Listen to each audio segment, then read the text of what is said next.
welcome back to another Game Week 1 draft building video. This time we're focusing on a team filled with differential picks, owned by no more than 10% of managers. If you find your team looking overly template, you might want to consider one or two of these players. At the reduced price of £5 million, Nick Pope missed the best part of last season with a shoulder injury, returning for Newcastle's win over Brentford on the final day. He averaged an impressive 12.3 clean sheets across the previous 4 seasons, and has a generous set of opening fixtures.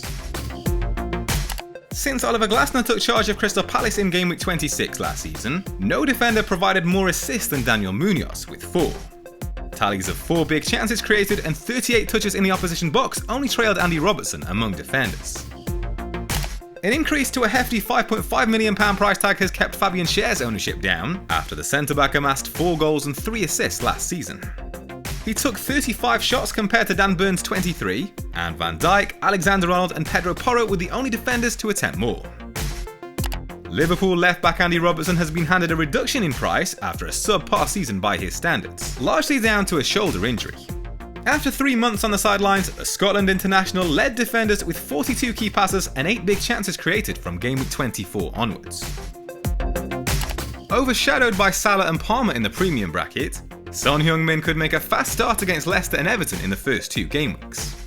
Spurs went unbeaten in their first 10 games last season, during which no midfielder scored more goals than Son's 8.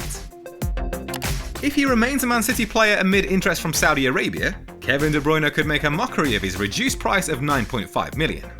After recovering from a long-term hamstring injury, the Belgian led the league with 10 assists and 21 big chances created from Gameweek 21. We're yet to see which attacking players Arne Slot will favour as Liverpool's new manager, but Diogo Jota produced a team-leading average of 8.6 points per 90 minutes last season, among those with at least 1 start. In between injuries, he put together a run of 5 goals and 4 assists in 7 outings between game weeks 19 to 25. Antoine Semenyo established himself as a crucial figure for Bournemouth towards the end of last season, finding the net 5 times from game week 25. He trailed Dominic Solanke by just 5 points in that spell, taking 32 shots to the Cherries talisman's 36. Morgan Rogers made a strong impression at Aston Villa last season after joining from Middlesbrough in January. He quickly exceeded expectations by starting 8 consecutive matches between game weeks 29 and 36, during which no teammate scored more goals than his 3. Having struggled to nail down a starting place and failing to score before February, Rodrigo Muniz proved to be a revelation in the second half of last season. The Brazilian tallied an impressive 9 goals from game week 23, only beaten by Isak and Mateta among forwards. Also ending last season on a high, Chris Wood stepped up with 11 goals in 16 matches from game week 18, while Taiwo Awoniyi struggled with a groin injury. Opening ties with Bournemouth, Southampton and Wolves can help Nottingham Forest make a fast start. Reportedly set to start the season as Enzo Maresca's first choice keeper, Robert Sanchez can challenge Mark Flecken as the go-to option at £4.5 million. If Joao Pedro's pre-season issues prove serious, Adam Armstrong offers a like-for-like replacement.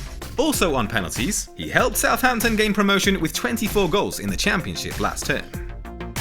Vitaly Mykolenko helped Everton keep 13 clean sheets last season, matching Man City and trailing only Arsenal's 18. And ever-present at left-back for Fulham, Anthony Robinson can benefit from a promising early schedule, with matches against newly promoted sides Leicester and Ipswich in the first 3 game weeks. Thanks for watching. Let me know your thoughts on this draft in the comments below. Stay tuned for lots more preseason content, and I'll see you next time.